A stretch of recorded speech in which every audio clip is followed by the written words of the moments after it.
sur la limite qu'il y a dans la comparaison entre l'exemple de la Neshama qui fait vivre le corps et la lumière de Dieu qui fait vivre le monde. C'est une comparaison qu'on trouve dans la Gemara. La Gemara nous dit de la même façon que la Neshama emplit le corps, Dieu emplit le monde. Malgré tout, c'est une image, donc l'image, elle ne décrit pas exactement la réalité. Afalgav deum malekol almin, bien que Dieu a également un aspect qui emplit les mondes, eno kenishmata adam torgufo, pas le comparer à la manière dont la neshama fait vivre le corps, mais malekol almin, c'est la lumière qui a subi le tzimtzum au point qu'elle peut rentrer complètement dans les kélim du monde. Donc vous voyez qu'on a expliqué avant longuement que le tzimtzum c'est uniquement une apparence. En réalité, malgré le tzimtzum, la lumière de Dieu n'a pas changé. Elle reste identique après le tzimtzum à ce qu'elle est avant le tzimtzum. Seulement, elle prend une apparence de limite qui fait qu'elle peut rentrer dans les mondes et les faire vivre. Par contre, quand la neshama, elle rentre dans le corps, c'est pas une apparence de limite, c'est une limite véritable. Ça veut dire que l'essentiel de la neshama reste là-haut. Il y a une petite partie de la neshama qui se détache de la neshama qui est là-haut.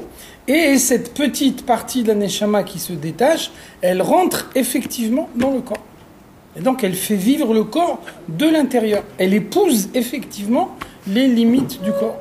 Là on peut vraiment faire la différence entre la partie de la neshama qui est restée là-haut et la partie de la neshama qui est descendue en bas et rentrée dans un corps.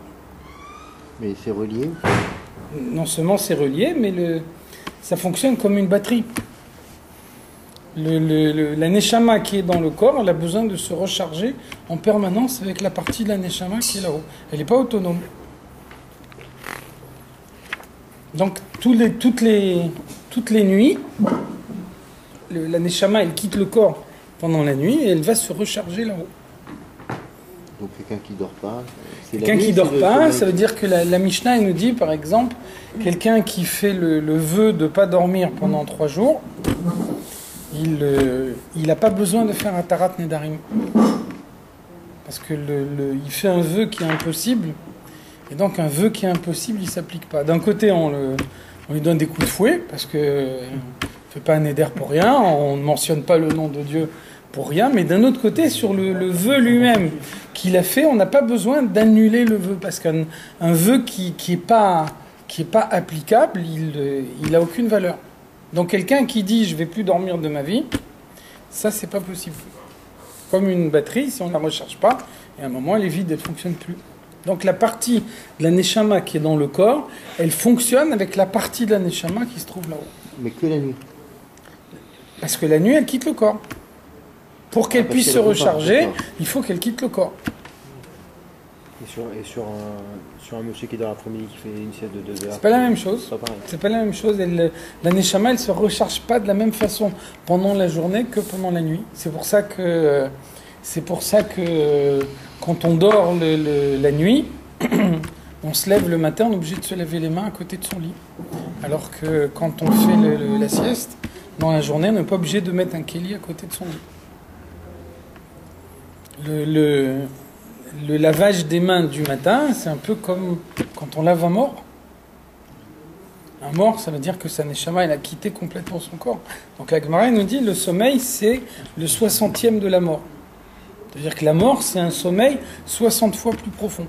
La manière dont la neshama, elle quitte le corps au moment de la mort, c'est 60 fois plus profond que le sommeil. Il y a un rapport entre les deux. La preuve, c'est qu'on est capable de calculer une fraction. C'est-à-dire que les deux situations, elles sont réellement comparables. La mort, c'est vraiment un sommeil plus profond.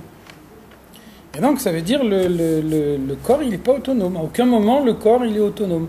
Pour que le corps il puisse fonctionner, il a besoin de prendre des forces là-haut en permanence. Comment ça se passe pour les veillées de Hoshana Rabbah, Shavuot et tout ça et tout? On n'a pas pris. Justement, dans le Yiratson qu'on dit à la fin de la veillée, on dit puisque j'ai fait un sacrifice en ne dormant pas, et donc un homme il souffre du manque de sommeil. Donc en échange de ce manque de sommeil, je te demande de pardonner mes fautes, etc. Comment on peut dire que la mort c'est un sommeil? Le sommeil, c'est un moment où la neshama quitte le corps. Mais il y a une notion de réveil quand on dit sommeil. Sommeil, ça veut dire je me réveille. Et dans la mort aussi. C'est bien, il y a ça prouve qu'il y a quelque triatamétim. chose après. Ouais, Bien enfin, sûr. oui. Triatamétim, c'est l'équivalent de quand on se réveille le matin. Le fait de se réveiller le matin, c'est considéré comme triatamétim. C'est pour ça que, par exemple, on dit tous les matins la bracha Shelo Asani Goy. On pourrait penser à un homme, il dit une bracha une seule fois Shelo Asani Goy. Si Dieu ne m'a pas fait une Goy une fois, il ne va pas me faire Goy par la suite. Donc en fait, tous les matins, c'est comme une naissance. Donc tous les matins, tu constates à nouveau que Dieu, il n'a pas fait de toi un Goy. Parce que d'une certaine façon, pendant la nuit, pendant le sommeil, la neshama, elle n'est pas dans le corps. Et donc, au moment où la neshama, elle réintègre le corps, c'est une certaine façon de triatamétim.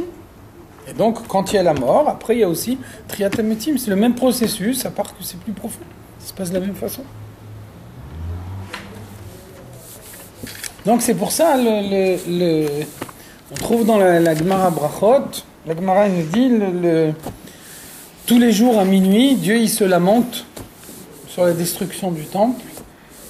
Et donc Dieu il dit O ilahem labanim shebiglalam echerafti et beti.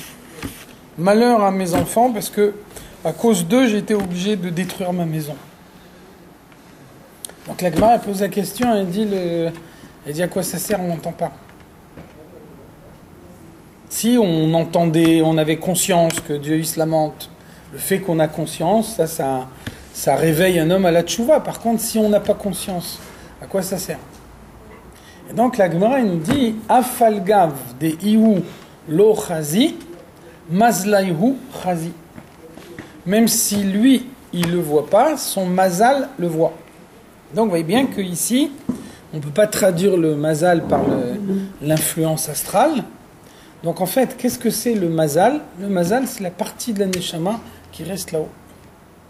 Mazal, ça vient de nozel. Nozel, ça veut dire couler. Mazal, c'est la partie de la neshama qui reste là-haut et qui fait couler son influence dans la partie de la neshama qui est à l'intérieur du corps. Donc la partie de la neshama qui reste là-haut, elle s'appelle le mazal. La partie de la neshama qui rentre dans le corps, elle s'appelle regel. Regel chez Binshama, le pied de la neshama. Et donc le fait que la neshama qui reste là-haut, elle a assisté au fait que Dieu il s'est lamenté sur la destruction du temple, ça peut faire que quand un homme il se réveille le matin et qu'il récupère sa neshama, il a en lui une pensée de tchouva qu'il n'avait pas du tout la veille au soir quand il est allé dormir. Donc cette pensée de tchouva, c'est la conséquence de cette révélation qu'il a eue pendant la nuit. On devrait avoir toujours une pensée de tchouva. Non, parce qu'on est plus ou moins sensible au message qu'on entend. Par exemple, dans la Kabbalah, on nous dit que une des explications des cauchemars, c'est la conséquence des avérotes de la journée. Un homme qui fait une avéra, un homme qui fait quelque chose de pas bien, il crée un ange négatif, de la même façon que une mitzvah, elle crée un ange positif, une avéra, elle crée un ange négatif. Et donc l'ange négatif, il peut venir faire souffrir pendant la nuit l'homme qui l'a créé. Vous voyez que quand on parle de faire souffrir, c'est toujours la nuit. Au moment où la neshama elle a quitté le corps, c'est là où le corps il est le plus vulnérable. Donc c'est là où c'est le plus facile d'attaquer. C'est là qu'on attaque le plus facilement. Est-ce que quand on fait création d'Amita, est-ce que ça fait une temps sur le parcours de la neshama Kriyat Shema Shalamita, c'est essentiellement une préparation de la prière du lendemain matin. Ça veut dire pour pouvoir avancer, aller de l'avant le jour suivant, on a besoin de faire le bilan de la journée qui s'est écoulée. Tant qu'on n'a pas fait le bilan du passé, on n'est pas capable de décider ce qu'il faut faire pour aller de l'avant. Donc, on va voir après dans Igeret HaTshuva, dans la partie suivante du Tanya, l'Admor HaZaken, il nous dit qu'a priori, le moment de préparer la prière du lendemain matin, c'est le moment de Tikkun Chatzot.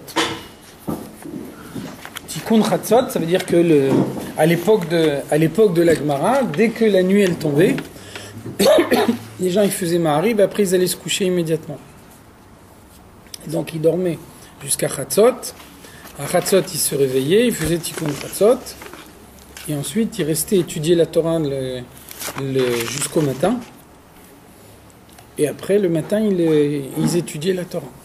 Donc ça veut dire qu'il n'y avait pas d'interruption entre Tikkun Chatzot et la prière du matin. Ils n'allaient pas se recoucher. Donc Tikkun Chatzot, c'est le moment de lamentation, de la destruction du temple, le moment de l'amertume, le moment de faire le bilan de la journée. Et puis après, donc, une fois qu'on a fait le bilan de la journée, après il y a la tfila. Donc l'Admor HaZaken, il dit dans Igeret HaTshuva, il nous dit on est obligé de prier joyeusement. Et donc on ne peut pas, nos limites, les limites de notre personnalité, elles font qu'on ne peut pas passer sans transition de l'amertume à la joie. C'est pas possible. À l'époque de la Gemara, ils avaient une élévation spirituelle que nous on n'a pas. Donc eux, ils étaient capables d'être amers au moment de l'amertume et ensuite d'être joyeux au moment de la joie. Nous, on n'est pas capable de passer d'un instant à l'autre à deux états d'esprit complètement opposés. Donc c'est pour ça que tout ce qui se faisait avant dans Tikkun Chatzot, on l'a reporté sur Kriyat Shema Shalamita. Entre les deux, il y a le sommeil, il y a la nuit, et donc la nuit, elle fait tampon. Et ça fait que même si le Kriyat Shema Shalamita, il était amer, ça n'empêche pas la joie de la tfila du matin. Ça c'est possible parce qu'il y a eu le tampon de la nuit au milieu, ou pendant lequel la Neshama elle a quitté le corps, donc on peut se réveiller avec un état d'esprit différent de celui qu'on avait au moment où on est allé dormir. En tout état de cause, qu'est-ce que vous voyez de toutes ces explications? Vous voyez qu'il y a effectivement une partie de la Neshama qui se détache. La Neshama c'est une créature, la Neshama elle est créée par Dieu. Donc la Neshama, elle est là-haut, mais il y a effectivement une partie de la Neshama qui se détache et qui rentre à l'intérieur du corps et qui fait vivre le corps pendant toute son existence physique. L'introduction de la Neshama dans le corps, c'est une introduction véritable. Par contre, quand on dit la lumière de Dieu s'introduit dans le monde, et donc elle vivifie le monde de la même façon que la Neshama, elle vivifie le corps, ça c'est uniquement une image. Parce que la lumière de Dieu, on ne peut pas la limiter. La présence de Dieu, on ne peut pas la limiter, donc elle prend l'apparence de la limite. Et c'est l'apparence de la limite qui nous fait croire que la lumière de Dieu elle se trouve dans les choses du monde. Mais c'est uniquement une apparence. En réalité, même la lumière de Dieu qui rentre dans le monde, elle reste identique à ce qu'elle était avant la création. Au point qu'on peut dire que tout le processus créatif, il n'a rien changé chez Dieu. Dieu, il reste identique après la création à ce qu'il était avant la création. Donc c'est là que vous voyez la limite. C'est là que vous voyez comment l'image, elle est limitée, elle nous décrit la réalité que d'une façon imparfaite. Donc on a déjà vu l'explication. En fait, lorsqu'on a recours à une image, quand on a recours à une parabole, ça veut dire qu'on n'est pas capable de comprendre les choses directement. Si on était capable de comprendre quelque chose directement, on n'aurait pas besoin d'avoir recours à une image. À ce moment-là, on aurait appelé directement l'idée qu'on veut comprendre. Et donc, justement, parce que l'idée, on ne peut pas la comprendre, et parce qu'on est obligé d'avoir recours à une image, donc l'image, elle décrit que partiellement la réalité. Donc, chaque fois que la Torah emploie une image, il faut savoir prendre un aspect de cette image et non pas la totalité de cette image. Là, en l'occurrence, quand on dit la présence de Dieu dans le monde, elle est comparable à la présence de l'âme à l'intérieur du corps. Ça veut dire que de même que l'âme, elle est dans chaque détail du corps, tout ce qui existe dans le corps, c'est parce que l'âme le fait fonctionner. De la même façon, Dieu est présent dans chaque détail de la création. Et tout ce qui existe dans le monde, ça existe parce que Dieu le fait vivre. Donc l'image s'arrête là. L'image, elle ne nous décrit pas plus que ça. Par contre, si on veut aller plus loin, là, il y a effectivement une différence. L'âme, elle rentre complètement dans le corps, alors que Dieu, il ne rentre pas dans le monde. Dieu, il ne devient pas limité. À aucun moment, Dieu, il rentre dans la limite. Dieu, il est plus haut que les notions de limite et d'infini.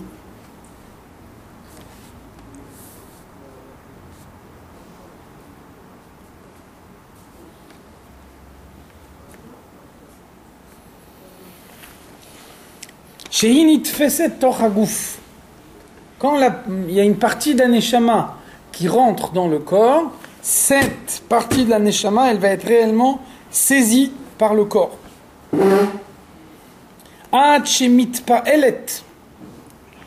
Au point qu'elle va subir les événements qui se passent avec ce corps. Mais kabelet shinuyim mi shinuya aguf. Les changements qu'il y a dans le corps, ça peut être un changement dans la neshama. Tsaharo, par exemple, le corps souffre. La souffrance, ce n'est pas uniquement quelque chose de physique. La souffrance, elle est morale. Donc ça veut dire que quand le corps va subir une souffrance physique, à ce moment-là, l'âme, elle subit une souffrance morale. C'est pour ça que, par exemple, on dit la souffrance, ça peut être des fois une forme de kapara. On va voir aussi dans le premier chapitre d'Igeret Hatshuva, l'Admour Hazaken nous dit des fois parce que Dieu, il aime quelqu'un, alors il lui envoie une souffrance physique parce que cette souffrance physique va assurer la kapara de toutes les choses qu'il a pu faire. Donc vous voyez bien que si on dit la souffrance est quelque chose de purement physique, donc on ne voit pas comment une souffrance physique, elle pourrait provoquer la kapara. Donc en fait, la souffrance physique, elle est à l'origine d'une souffrance morale. Et c'est la souffrance morale qui va apporter à l'homme la kapara. Et ça, on peut généraliser le principe. Tout ce qui existe physiquement dans le corps, c'est uniquement la manifestation physique de quelque chose qui est moral. Pour reprendre l'exemple de tout à l'heure, vous êtes fatigué, vous avez envie d'aller dormir parce que vous êtes épuisé et vous sentez que vous n'êtes plus capable de rien faire. A priori, on parle ici d'épuisement physique. Donc je suis fatigué, j'arrive plus à faire quoi que ce soit. A priori, c'est quelque chose de physique. En réalité, c'est moral. La fatigue, c'est un message de la Neshama qui vous dit j'ai épuisé toutes mes forces. Donc j'ai besoin de retourner là-haut pour reprendre d'autres forces. Donc de quelle manière la Neshama elle peut suggérer à l'homme qu'il faut qu'il aille dormir pour que la Neshama puisse quitter le corps et retourner là-haut pour prendre des forces? C'est par le besoin de sommeil, la fatigue physique. Donc on a l'impression que la fatigue physique c'est uniquement quelque chose qui se passe dans le corps. En réalité, l'origine de la fatigue physique, elle est dans la neshama. Voilà pour tout en général. Si vous avez faim, là aussi on peut penser la faim, c'est purement physique. La faim, c'est un message de la neshama qui dit qu'il y a dans les aliments des nitsutsot auxquels la neshama doit apporter l'élévation. Donc elle suggère au corps que c'est le moment de manger par le fait que elle lui donne le sentiment de la faim. Ensuite, vous asseyez, vous commencez à manger, il y a un moment où vous n'avez plus faim. Quand vous n'avez plus faim, vous arrêtez de manger, en général. Et donc, qu'est-ce que ça veut dire arrêter de manger? Là aussi, c'est un message de la Neshama qui vous dit les nitsutsot que vous deviez vous approprier, elles sont déjà rentrées en vous. Donc ça ne sert à rien de continuer à manger, parce que toutes les nitsutsot que le corps devait rentrer en lui, il les a d'ores et déjà rentrées. Donc vous voyez que c'est un principe général. Chaque fois qu'il y a quelque chose qui se passe physiquement dans le corps, en réalité, le physique est uniquement un aspect du spirituel. Comment explique que chez un goy, physiologiquement, ça se passe pareil, Bien sûr. alors Bien que, sûr. que de Ruchniout, Le Ruchniout, c'est complètement différent, mais dans l'existence physique, ça se passe de la même façon et ça doit être comme ça. Alors pourquoi, qu'est-ce qui déclenche qu'il a envie de dormir alors que... La nécessité de respecter le libre arbitre dans le monde. Non seulement ça, mais ça vient d'une source très haute, parce que dans le Tanya, dans la première partie du Tanya, on nous a expliqué qu'est-ce que c'est la notion de prira, l'élection du peuple juif. Donc le terme brira, il a un sens très précis. Brira, un choix, il peut porter uniquement entre deux choses identiques. C'est uniquement lorsque deux objets sont strictement identiques qu'il y a un choix. Sinon, si les deux objets ne sont pas identiques, c'est plus un choix, c'est une démarche raisonnée. À ce moment-là, je calcule quel est mon besoin. Et donc, comme les deux objets ne sont pas identiques, il y a nécessairement un des deux qui satisfait mon besoin plus que l'autre. À ce moment-là, je choisis celui qui satisfait mon besoin plus que l'autre. C'est plus un choix, c'est une démarche raisonnée. Donc, quand est-ce qu'on peut parler de choix?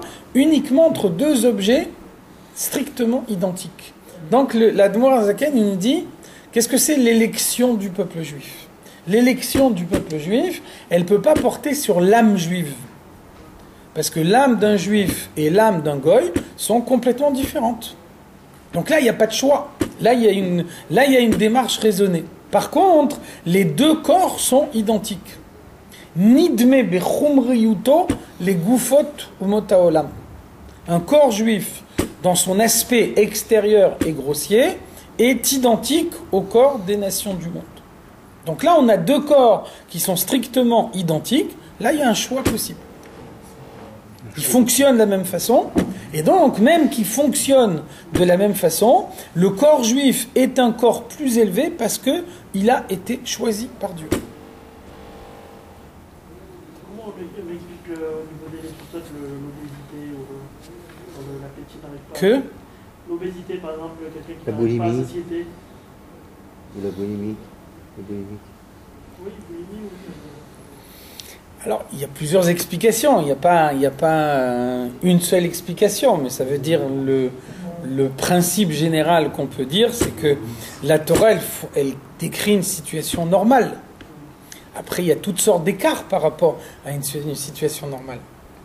La Torah, elle décrit un idéal. Malheureusement, c'est difficile d'atteindre un idéal.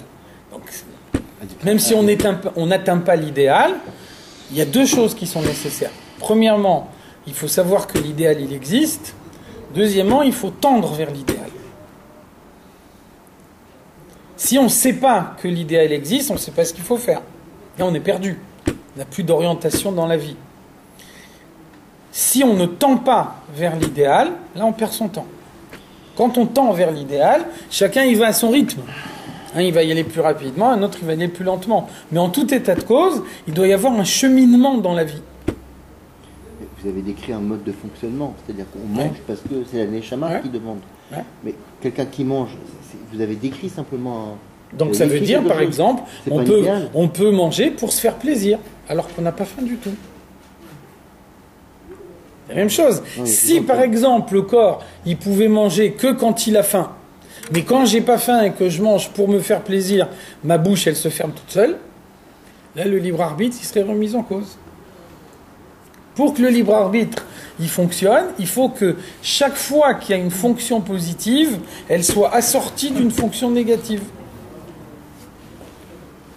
S'il n'y a que la possibilité de faire le bien et qu'on est programmé pour faire le bien il cesse d'être bien. C'est pour ça qu'on dit dans la Chassidoute, le mal il est foncièrement bien. Quand est-ce que le mal il est bien? Quand on ne le fait pas. À partir du moment où on fait le mal, Là, il cesse d'être bien. En fait, le mal, c'est une créature positive, et le mal, il a été créé pour qu'on ne le fasse pas. À partir du moment où le mal, il existe, et qu'on ne le fait pas, tout va bien. Le mal existe, donc le choix, il existe.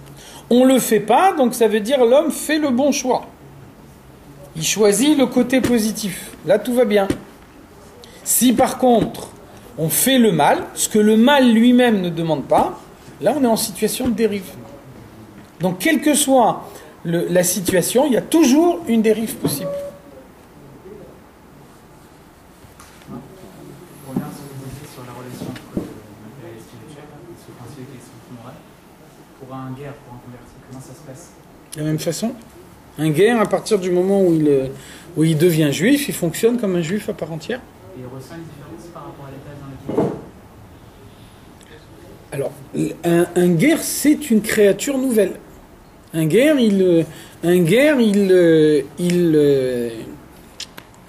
il compte son anniversaire à partir du jour de sa conversion, mais ça veut dire que le jour de sa conversion, il devient une créature nouvelle sans aucun rapport avec ce qu'il était au préalable.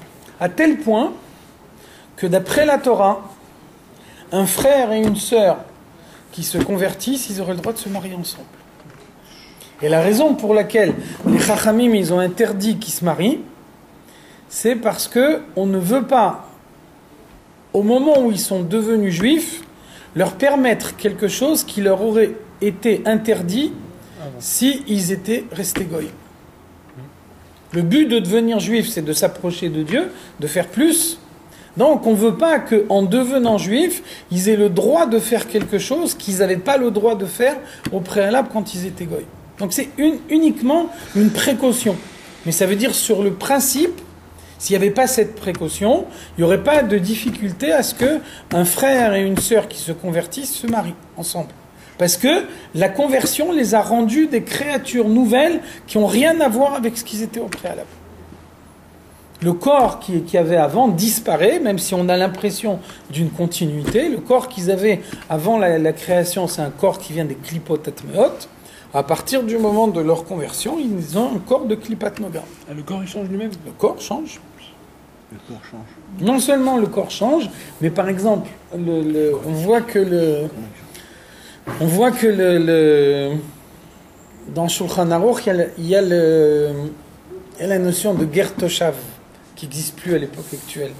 Ger toshav, ça veut dire un goy qui habite en Eretz Israël, et pendant tout le temps qu'il habite en Eretz Israël, il s'engage à ne pas être idolâtre. Donc qu'est-ce qu'on voit? On voit que la halacha, c'est que un goy qui décide de devenir ger toshav, il vient et il s'engage devant le Beit Din. Même s'il se comporte comme un ger toshav, mais qu'il n'a pas pris l'engagement devant un Beit Din, ce qu'il fait n'est pas valable.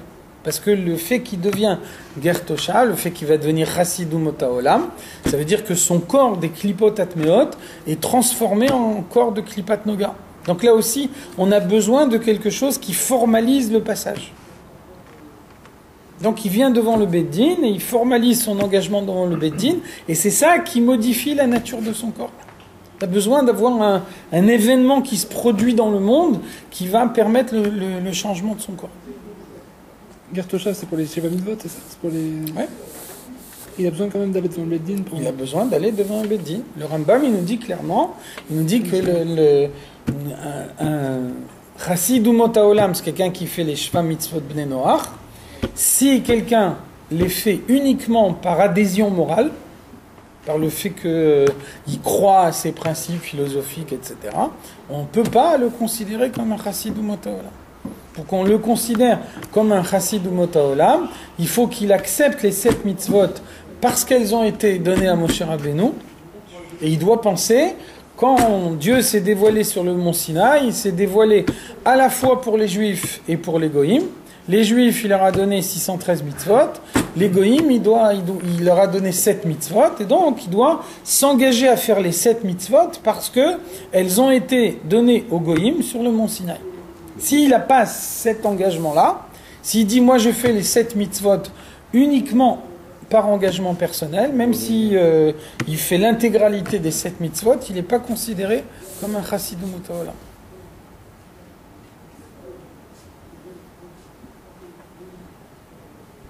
Mais ces mitzvot sont quand même des mitzvot. C'est des mitzvot, quoi. Non, attention, c'est différent pour un juif et pour un goy. Là, il y a une différence. Un juif, il a d'ores et déjà promis au moment du mont Sinaï. Donc la promesse qui a été faite sur le mont Sinaï, elle se transmet de génération en génération. Ça fait qu'un juif, le jour de sa naissance, il est considéré comme Metzuvé Veosé. Il a d'ores et déjà reçu, fait le serment devant le mont Sinaï. Un goy, on lui demande de faire le serment à titre personnel. Tant qu'il ne l'a pas fait, il n'est pas considéré comme ayant accepté les 7 mitzvot. Pour qu'un goy fasse ces mitzvot, ça demande une acceptation de sa part.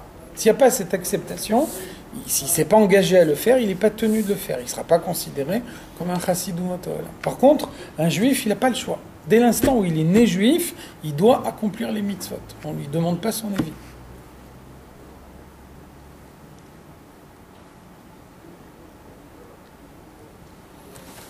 Merakaot, donc ça veut dire on va frapper le corps. Ça va lui donner une douleur physique. En réalité, cette douleur physique va être ressentie par la neshama. O krirut, o chamimut ha'esh. Le corps ressent le froid. Il ressent la chaleur du feu. Les kayotse, etc. Donc tout ça, on a l'impression que ce sont des sensations purement physiques. En réalité, ce sont des sensations morales. Et donc la sensation physique, c'est uniquement la répercussion physique d'un événement moral.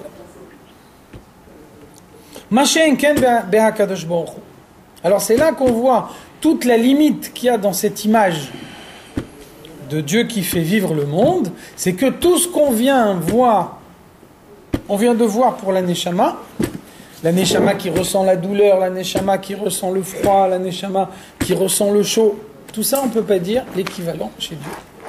Dieu, il fait vivre le monde, il fait vivre chaque détail de ce qu'il y a dans le monde, mais malgré ça, il n'est pas limité par les limites du monde, au point qu'on peut dire que l'existence du monde ne modifie rien chez Dieu.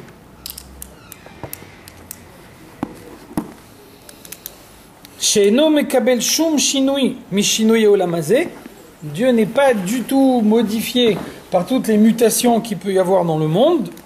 Ni kaitz le choref, le passage de l'été à l'hiver, mi yom le laïla, le passage du jour à la nuit. Kedirtiv, comme le verset nous dit, gam choshech lo yachashich mimeka. L'obscurité n'est pas obscure pour toi. Velaïla kayom ya'ir, et pour toi, la nuit est claire comme le jour. Donc, à la différence de la neshama qui s'enferme dans le corps et qui subit les limites du corps, Dieu rentre profondément dans les limites du monde, mais il ne subit pas les limites du monde. Et donc, il reste identique à ce qu'il est, comme si le monde n'existait pas. Les fiches enonitfas klal toch haolamot, Dieu n'est pas saisi par les mondes. Dieu n'est pas limité par les mondes. Donc c'est uniquement une apparence qui fait que Dieu s'est mis à la portée des mondes, s'est contracté à la portée des mondes. Dieu, il est infiniment plus haut que les mondes. Comme l'exemple qu'on a dit avant,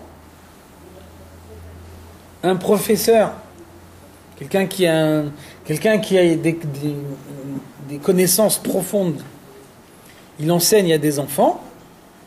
Donc il va parler dans des mots très simples, il va expliquer des choses très faciles, et donc on ne peut pas dire que au moment où il explique des choses très simples dans des mots très faciles, à ce moment-là, toute sa chokhma, elle disparaît. Sa chokhma, elle est là exactement de façon identique, mais c'est lui qui décide de la voiler pour pouvoir s'adapter au public auquel il est en train de s'adresser. Mais donc, profondément, pour lui-même, il n'est pas modifié. On ne peut pas dire que sa connaissance, elle est atteinte, sa connaissance, elle est limitée, parce qu'il n'enseigne qu'à des petits-enfants, qui ont une compréhension limitée. Donc la même chose pour Dieu. Dieu, il crée un monde limité. Pour que ce monde limité puisse exister, il rentre dans les limites de ce monde. Seulement, Dieu, il arrive à rentrer dans les limites de ce monde sans être saisi par les limites du monde. Donc il fait vivre chaque détail du monde et en même temps, il n'est pas limité par le monde.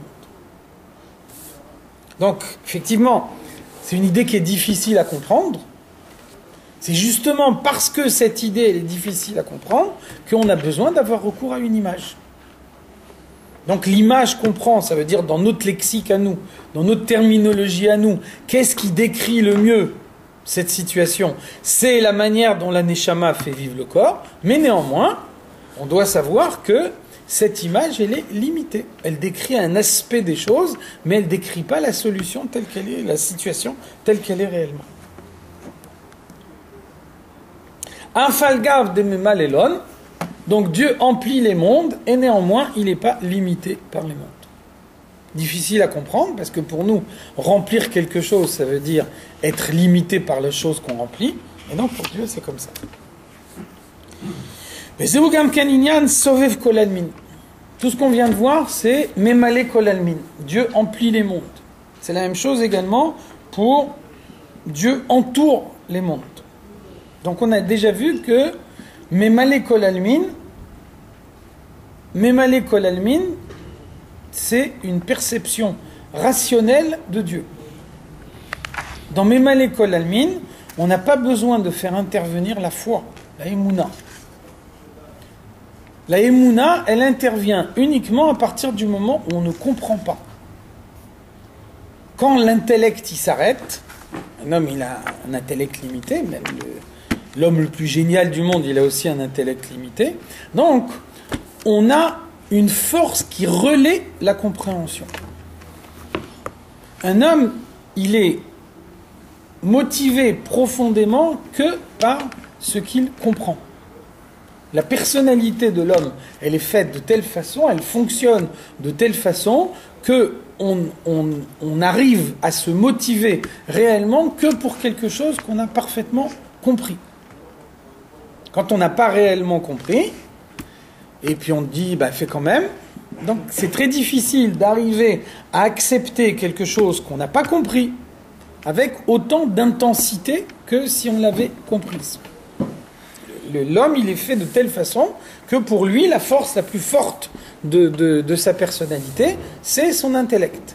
Un homme, il comprend quelque chose, il est capable de modifier son comportement en fonction de ce qu'il a compris. Un homme, il a un comportement depuis 80 ans, et puis un jour, il réfléchit et il comprend qu'il s'est trompé, alors il change son comportement. Même si pendant 80 ans, il a fait le contraire. Mais donc l'intellect, c'est une force tellement puissante qu'elle est capable de tout transformer dans la personnalité.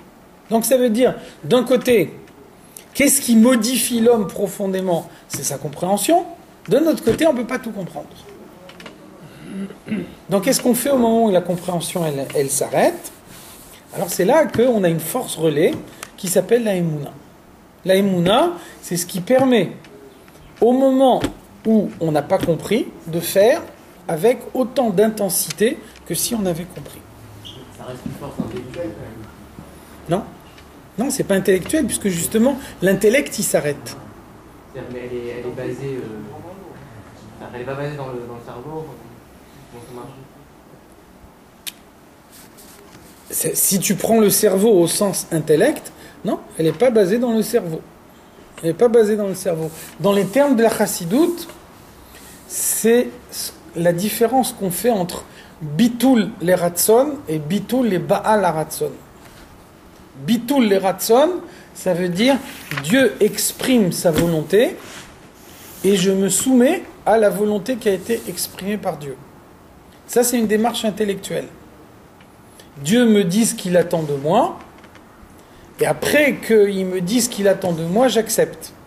Même si je ne comprends pas profondément ce que Dieu me dit. Malgré tout, je comprends que Dieu il peut me demander que quelque chose qui est bien pour moi. Donc c'est aussi une certaine forme d'intellectualisation. Moi, je ne comprends pas, mais il y a des gens qui sont plus intelligents que moi, et eux, ils comprennent. Moshe Rabbeinu, il a tout compris. En tout état de cause, je comprends que le Dieu, il ne peut pas me demander quelque chose qui serait pour mon mal. Donc il y a toujours une certaine forme d'intellectualisation. Ça, c'est bitul les ratson. Bitul les baal ratson, ça veut dire je me soumets non pas à la volonté, mais à celui qui exprime la volonté. Qu'est-ce que ça veut dire se soumettre à celui qui exprime la volonté? Ça veut dire se soumettre à lui avant qu'il exprime sa volonté. Dès l'instant où la volonté n'est pas encore exprimée, il n'y a plus aucune intellectualisation possible. Pour que l'intellectualisation elle soit possible, il faut qu'on sache de quoi on parle. Alors que là, on ne sait pas de quoi on parle. Je me soumets avant même que le ratson il a été formalisé. Donc là, on n'est plus du tout dans une démarche intellectuelle. C'est ça la émouna. Donc qu'est-ce qu'on voit? Que Memale Kol Almin,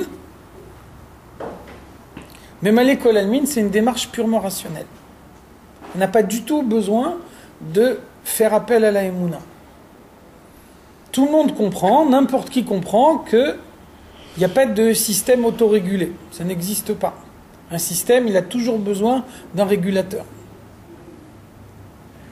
Une montre, vous devez être une pile. De temps en temps, il faut changer la pile. Quel que soit le système que vous pouvez imaginer, chaque système, il a nécessairement une possibilité de se dérégler. Donc quand on voit un système qui fonctionne depuis des milliers d'années et qui ne se dérègle pas, quand on voit que toutes les nuits il fait nuit, tous les jours il fait jour, et on voit la succession des années, etc. Donc on est obligé de dire logiquement qu'il y a quelque chose quelque part qui règle tout le processus. C'est ça même à l'école almine. L'exemple que vous connaissez, l'exemple connu du rabbi, si on dit que la Torah c'est des textes qui se sont accumulés au hasard des générations, etc. Le rabbi dit, ça revient à dire, je prends un encrier, je verse, et l'encrier il tombe sur le parchemin en écrivant lui-même tous les mots qu'il y a dans la Torah. Ça n'a pas de sens. On ne peut pas imaginer une chose pareille. L'encrier il coule et de lui-même tous les versets de la Torah ils vont s'écrire. Donc on est obligé de dire qu'il y a une première approche de Dieu qui est une approche logique, purement logique. Ça s'appelle Memale Kol Almin. Ensuite, il y a l'étape suivante, et l'étape suivante, c'est Sovev Kol Almin. Sovev Kol Almin, c'est pas encore la Emouna. Pourquoi? Parce que quand vous vous dites, si le jour il fait jour, et si la nuit il fait nuit, et s'il y a la succession des saisons, etc., c'est que nécessairement il y a quelqu'un qui règle tout ça. Donc ça, c'est un raisonnement logique. Maintenant, poursuivez votre raisonnement logique et vous vous dites, c'est pas possible que moi qui suis la créature, je peux comprendre le créateur. Le créateur, il est par nature au-dessus de la créature. Donc on ne peut pas imaginer que la créature, elle a tout compris. C'est pas possible. Donc ça veut dire, si moi j'arrive à comprendre que le jour, la nuit, les saisons, ça veut dire qu'il y a Dieu qui règle tout ça, ça veut dire que finalement, il y a aussi une partie de Dieu qui échappe à ma logique. Et je comprends logiquement que cette partie de Dieu échappe à ma logique. Et ça, c'est aussi une forme de rationalisation. Ça, c'est Sovev Kol Almin. Vous voyez que en mathématiques, si vous définissez les points qui appartiennent à un ensemble ou les points qui n'appartiennent pas à un ensemble, vous avez dans les deux cas une définition aussi précise dans un cas comme dans l'autre.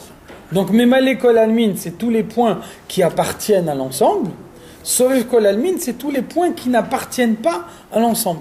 Et vous voyez que dans un cas comme dans l'autre, vous tracez le contour de l'ensemble avec la même précision. Donc, ni Memale Kol Almin, ni Sovev Kol Almin, c'est la Emouna. La Emouna, elle intervient à un niveau plus haut que ça.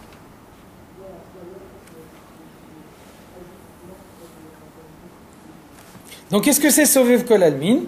Pirouj Derech Mashal. Donc, continue sur une démarche rationnelle.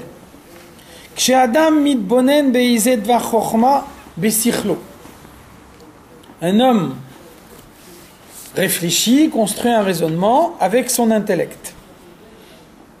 O davar gashmi bemarshafto. Ça peut être même un objet matériel dans sa pensée. Par exemple, un homme il pense au fonctionnement d'un moteur. Un moteur, c'est un objet matériel. Maintenant, le moteur, tel qu'il est dans sa pensée, il est immatériel. Et pourtant, il se représente dans son esprit exactement ce qu'est un moteur. Et donc, il est capable d'avoir dans son esprit une image précise de ce qu'est le moteur et la façon dont il fonctionne. Donc, il a une image matérielle dans son esprit. Et il raisonne sur cette image matérielle.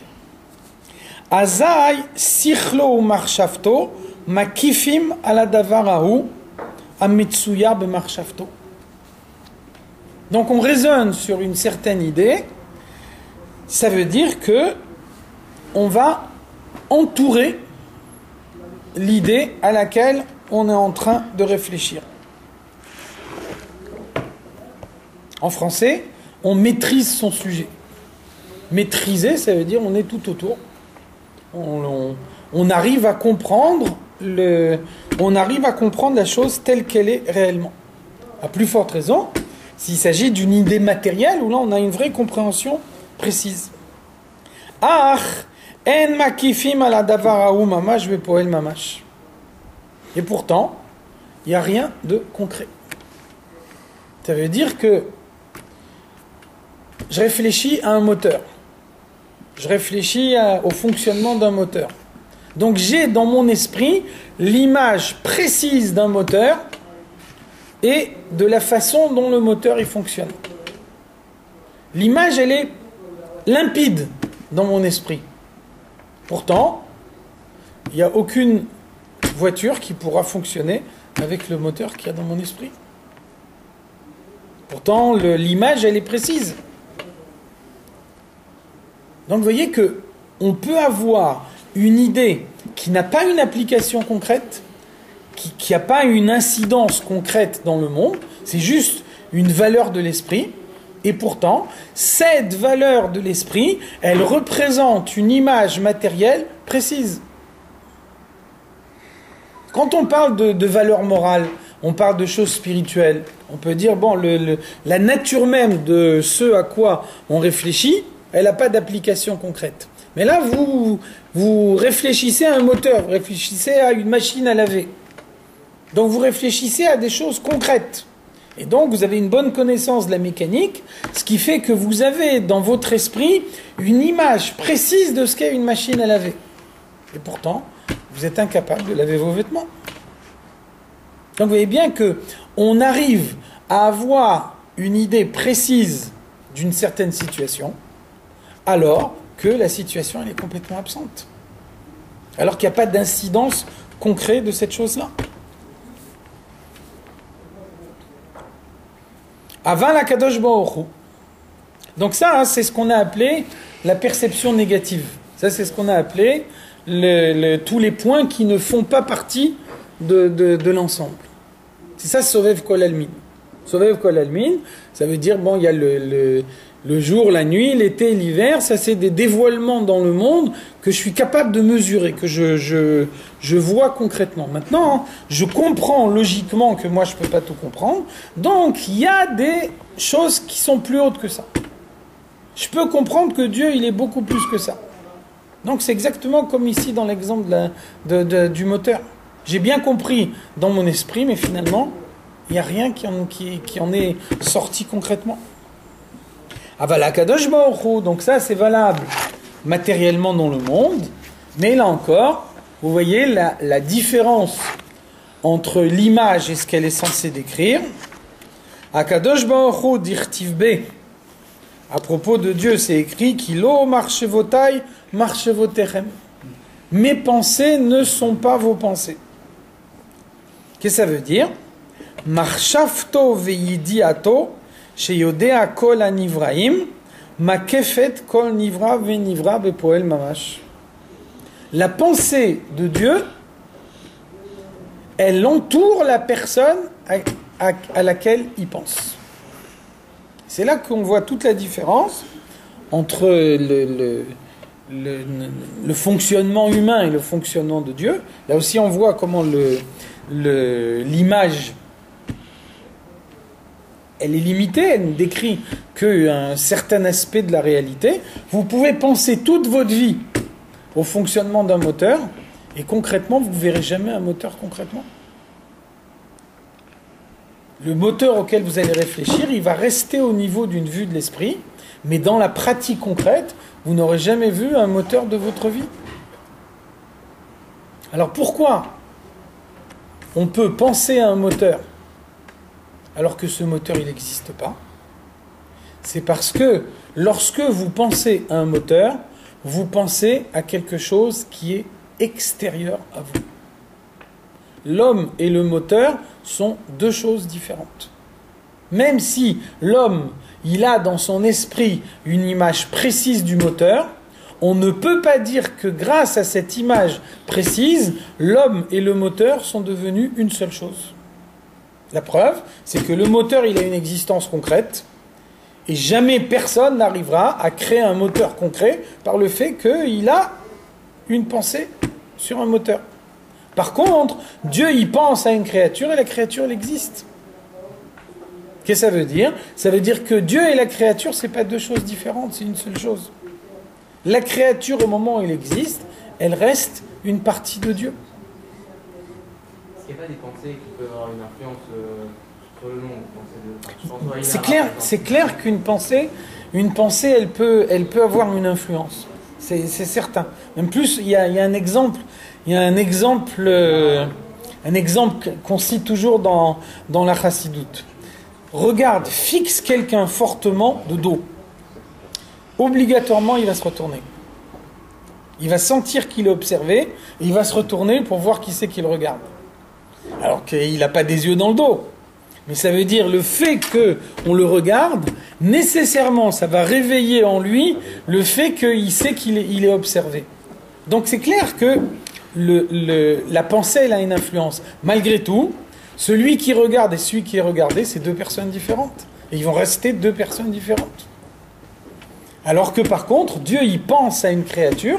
Au moment où Dieu, il pense à la créature, la pensée de Dieu, elle est créatrice, mais elle va créer une personne qui n'aura qu'une apparence d'existence indépendante. Et c'est pour ça que la pensée de Dieu, elle est créatrice. C'est parce que ce que Dieu y crée, c'est pas séparé de lui. Pourquoi Dieu, il sait tout ce qu'un homme y fait? Un homme, il ne peut pas savoir ce qu'un autre homme y fait en permanence. En adam yodea ma shebelibo shel chavero alav. Un homme ne peut jamais savoir ce que l'autre y pense réellement de lui. Il y a 36 moyens de cacher des choses, de faire en sorte que les autres ne savent pas, et puis on ne peut pas suivre quelqu'un 24 heures sur 24. Donc on ne sait pas réellement qu'est-ce que l'autre il a en lui. Pourquoi? Parce que c'est deux personnes différentes. Quand Dieu il crée un homme, l'homme qui crée, c'est une partie de lui. Et même pendant tous les 120 ans de sa vie, il reste une partie de lui. C'est-à-dire que quand un homme il agit, c'est Dieu qui agit par son intermédiaire. Et donc Dieu il sait nécessairement ce qu'il fait. Donc vous voyez que là encore, comme dans l'exemple précédent, on voit ici la limite de l'image. Donc il faut bien savoir comment on utilise une image dans la Torah. On utilise une image pour décrire un certain aspect des choses. Et il ne faut retenir que cet aspect-là, et il n'y a pas, ça n'existe pas de parabole qui décrit une situation exhaustivement. Pour une raison très simple, c'est que si vous avez une parabole qui décrit la situation exhaustivement, vous n'avez plus besoin de la parabole. Là, vous pouvez comprendre la situation directement. Si vous comprenez la parabole et que la parabole, elle décrit intégralement la situation, c'est que vous pouvez comprendre la situation directement. Vous n'avez plus besoin de la parabole. Donc, pourquoi vous avez besoin de la parabole? C'est parce que vous ne comprenez pas la situation. Si vous ne comprenez pas la situation, la parabole, elle vous en décrit un aspect. Donc il faut retenir cet aspect-là et oublier tous les autres. Donc là, vous voyez qu'on est ici sur une idée qu'on ne comprend pas. Un homme, il pense à un moteur, il pense à son ami, il pense à ce qu'il veut. Cette pensée, elle porte sur quelque chose qui est extérieur à lui.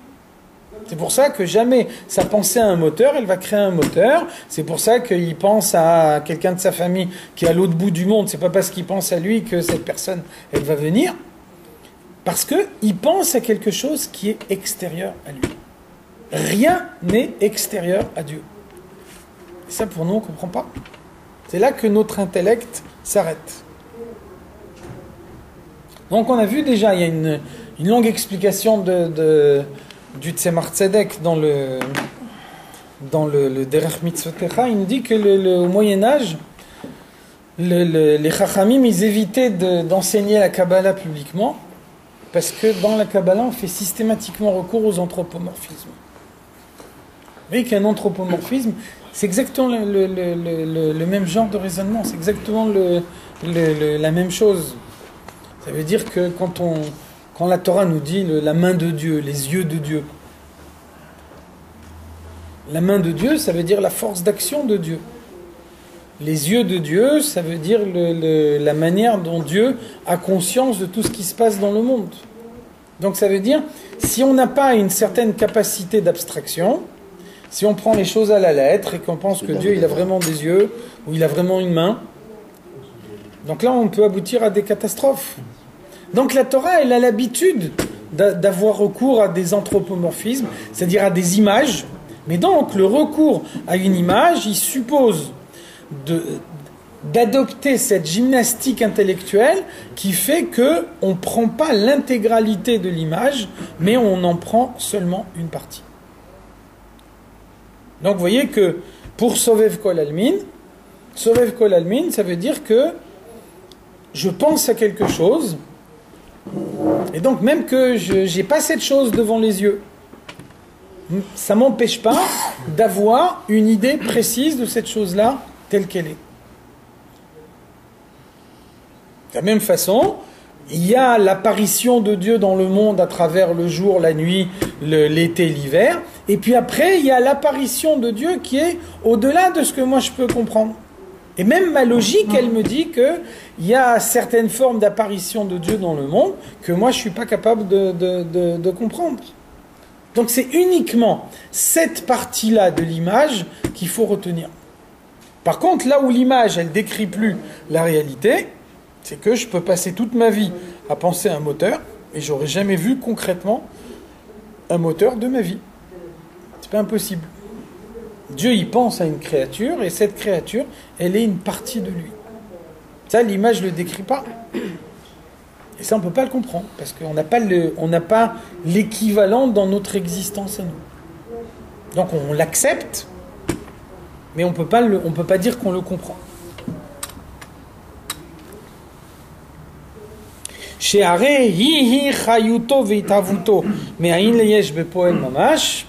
Pourquoi est-ce que Dieu sait ce que fait chaque créature, il a conscience de chaque détail de l'existence de chaque créature? C'est parce que c'est Dieu qui fait sortir cette créature du néant à chaque instant de façon nouvelle. Donc vous voyez comment, depuis le début de Shara Yichud Va'emuna, on revient toujours à la même idée. C'est uniquement en adoptant cette idée du Baal Shem Tov qui nous dit la création n'a pas été faite à un instant T. La création, c'est pas un événement définitif, mais la création, c'est un processus continu dans le temps. À un instant T, le processus a démarré.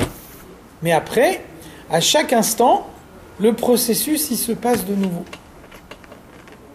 Donc si vous acceptez cette idée-là, vous voyez que ça veut dire qu'il y a une intervention permanente du créateur au sein de la création.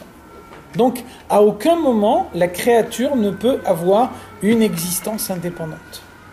Si on pouvait imaginer qu'une créature, elle a une existence indépendante, ça veut dire à un instant T, Dieu il crée un homme, Et puis ensuite, une fois que l'homme il a été créé, alors cet homme-là, il acquiert une existence indépendante pour tous les 120 ans de sa vie. Alors à ce moment-là, d'après l'exemple qu'on a dit avant, c'est pas exclu qu'à un certain moment, il puisse faire quelque chose que Dieu ignore.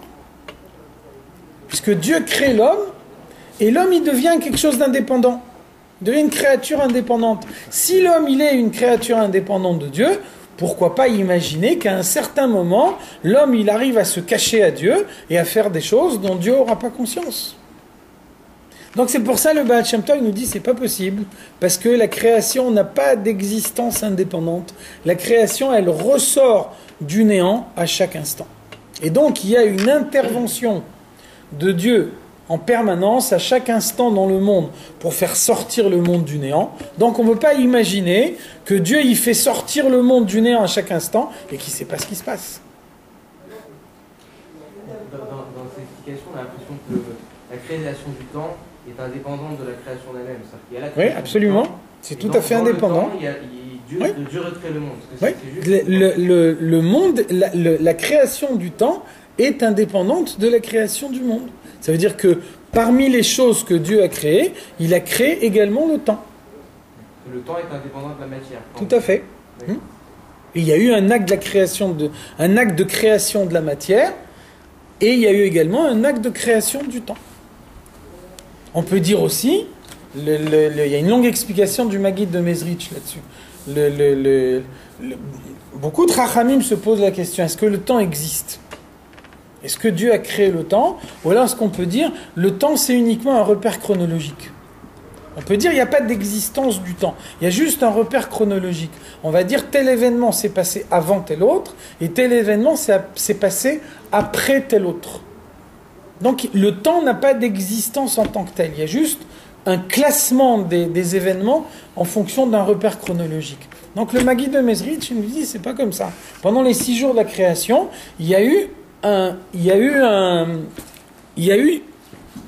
un acte de création du temps. Alors qu'est-ce que ça implique ? Ça implique quelque chose d'important. C'est que le temps, il n'est pas identique partout. Il y a un temps d'Atsilut, il y a un temps de Bria, il y a un temps de Yetzira, il y a un temps d'Asiya. Donc on peut imaginer que le temps d'Asiya, c'est un temps beaucoup plus détaillé, et que le temps d'Atsilut, c'est un temps beaucoup plus globalisé. Donc si on dit le temps c'est un repère chronologique, il doit être identique partout. Parce qu'un repère chronologique, il a une valeur que dans la mesure où il est universel.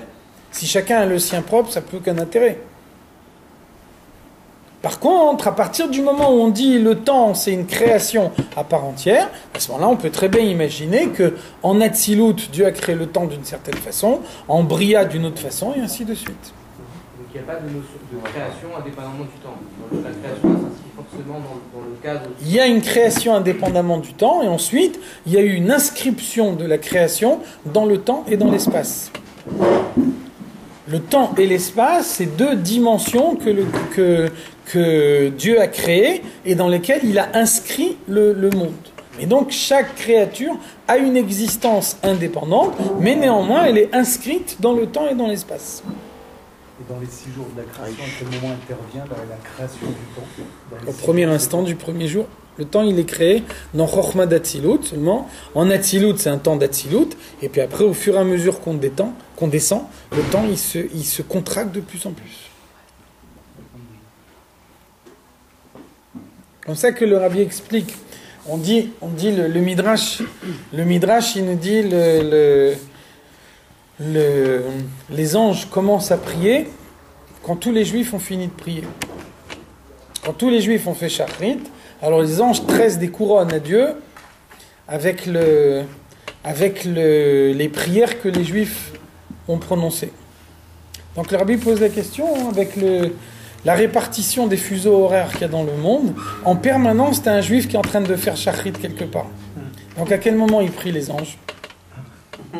Quand est-ce que tu peux dire Shachrit est fini ? Puisque si à n'importe quel moment, à n'importe quel instant, tu as quelque part dans le monde un Juif qui fait Shachrit.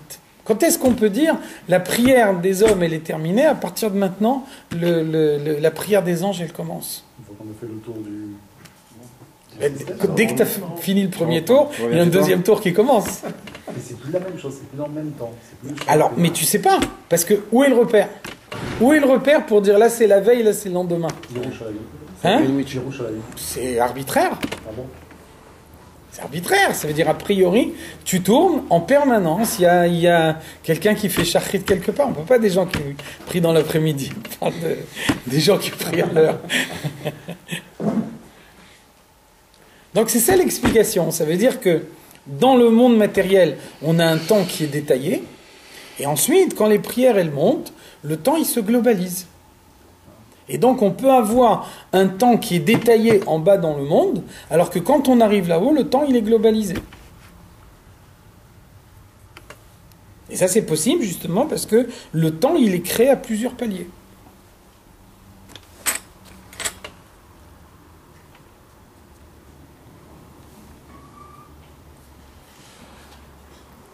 וממלא כל העלמין מבחינת החיות המתלבשת תוך עצם הנברא.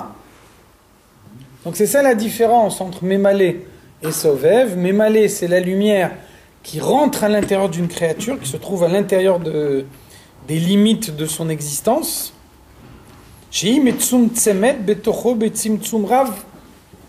donc elle subit un tzimtzum extrême pour pouvoir s'adapter à ses limites à lui.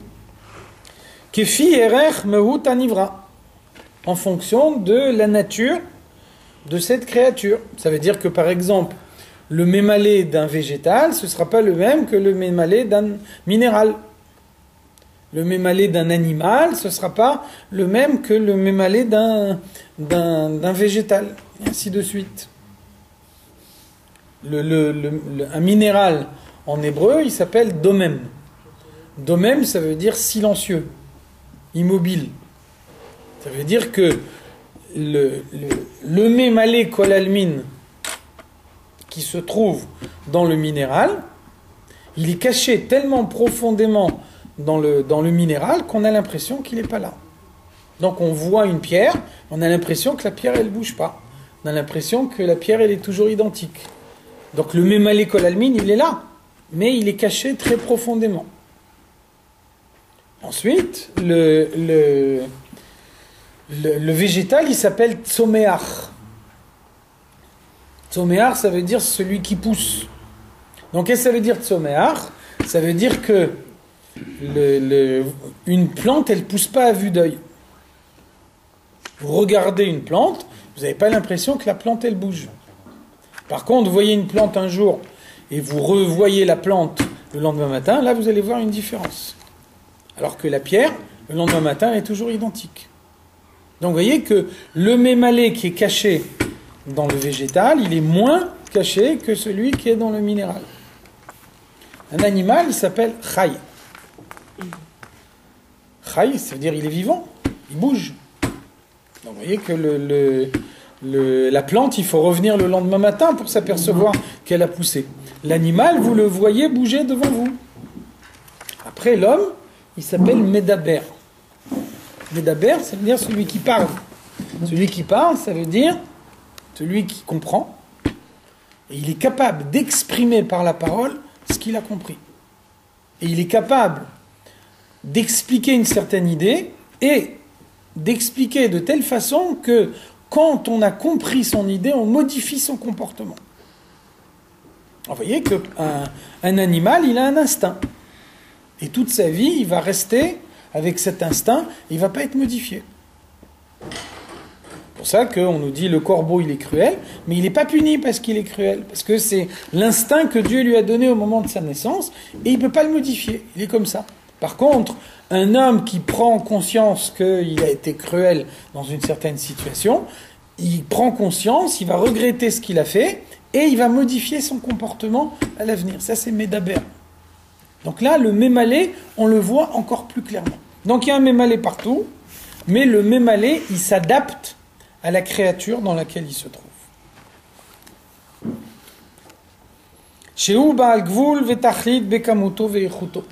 En tout cas, quelle que soit la créature à laquelle il s'applique, le mémalé kolalmin, dans la mesure où il est à l'intérieur de la créature, donc il s'adapte à ses dimensions, Il y a un éléphant, une fourmi, c'est pas la même chose. Et il s'adapte également à la dimension qualitative. Le mémalé de l'homme et le mémalé de la pierre, c'est pas le même. Dehainu, ma'alato v'chashivuto. Donc il tient compte de l'importance de la créature. Kegon, Hashemesh, Shegufo yesh lo gvul vetachlit, bekamuto. Par exemple, donc le soleil, il a certaines limites. Pourquoi on prend l'exemple du soleil? On fait toujours la différence, dans la Torah en général, dans la Chassidoute en particulier, entre Kiyum Be'ish et Kiyum Be'min. Kiyum Be'ish, ça veut dire l'existence personnelle. Kiyum Be'min, ça veut dire l'existence de l'espèce. Le soleil, il a Kiyum Be'ish, ça veut dire le soleil qu'on a à l'heure actuelle, c'est le soleil qui a été créé pendant les 6 jours de la création. C'est le même soleil qui n'a pas été modifié. Par contre, les hommes, il y a des hommes qui disparaissent et il y a des hommes qui naissent. Donc ça, c'est Kiyum Be'min. Le genre humain, il se perpétue, mais ce n'est pas les mêmes hommes. Il y a des hommes qui disparaissent, il y a des hommes qui naissent. Donc ça veut dire le fait que le soleil ne bouge pas, le soleil qu'on a maintenant, c'est le même qu'on avait pendant les 6 jours de la création, ça veut dire que le mémalé kolalmin qu'il a en lui est un mémalé important. Non seulement le soleil il a des dimensions très larges, mais en plus, il est capable d'exister pendant toute la création. Il n'est pas modifié, ça reste le même soleil. Shehu kemo kuf samech zayin pe'amim kegoral kadur haaretz. Et donc le soleil, il fait à peu près 167 fois la taille de la Terre. Donc là, il y a une lettre du Rabbi qui nous dit qu'en fait, on n'est pas très loin des estimations scientifiques, parce qu'en fait, d'un côté, il y a des estimations scientifiques qui parle de plusieurs millions de fois, mais quand on parle de plusieurs millions de fois, on parle du Soleil avec toutes les couches qu'il y a autour. Et donc, si on parle uniquement de la planète Soleil, si on compare la planète Soleil avec la planète Terre, donc les scientifiques disent 110 fois. Admor Azaken, il dit 167 fois. Donc, s'il suffit de compter la première couche qu'il y a tout autour du Soleil, vous voyez que dans l'ordre de grandeur, on est à peu près identique. Ve'eichuto ou ma'alato, quelle est la qualité, quelle est la supériorité du Soleil? Ou oro, c'est sa lumière. On est dans le système solaire, ça veut dire que tout dépend de la lumière, et la lumière, on la reçoit du Soleil. Donc, Gamken yesh lo gvul. Donc, même le Soleil, qui existe depuis les 6 jours de la création, qui est le point central de tout le système solaire, qui est une très grande planète, etc., malgré tout, il a des dimensions, il est limité. On est capable de mentionner ses limites. Donc, Memale Kol Almin, la définition de Memale Kol Almin, c'est la limite. At kama yuchal le'a'ir.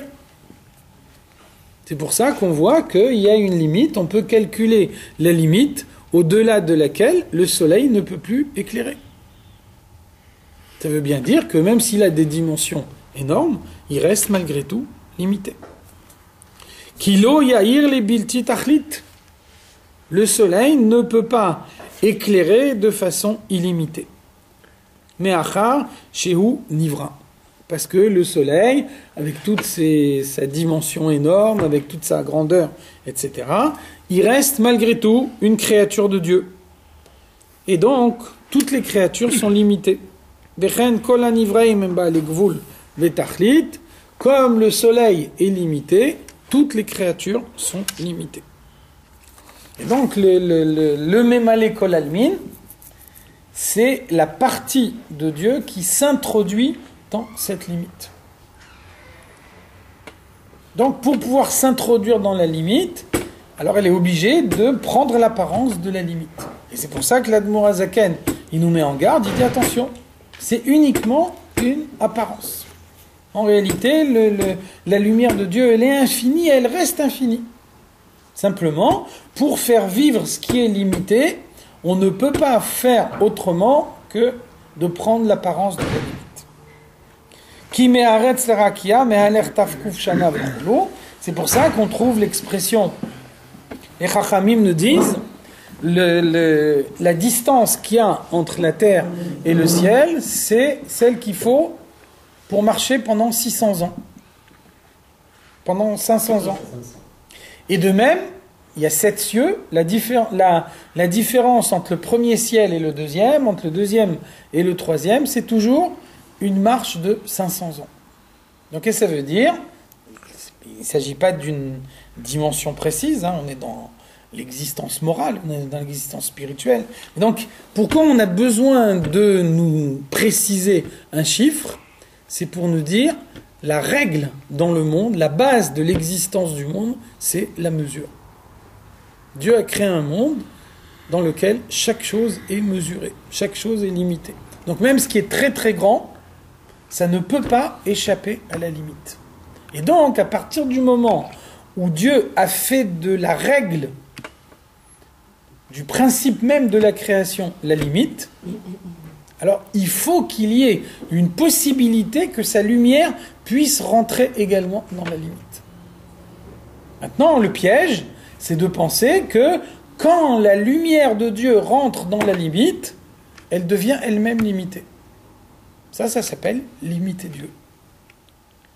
Et donc, ça veut dire que la lumière de Dieu, elle prend l'apparence de la limite, elle est capable de faire vivre la limite, mais non seulement elle n'est pas limitée, mais elle n'est même pas modifiée. Elle reste identique à ce qu'elle était avant la création de la limite, et donc on peut dire que la création du monde n'a rien modifié chez Dieu. Dieu reste identique après la création à ce qu'il était avant la création. S'arrêter là.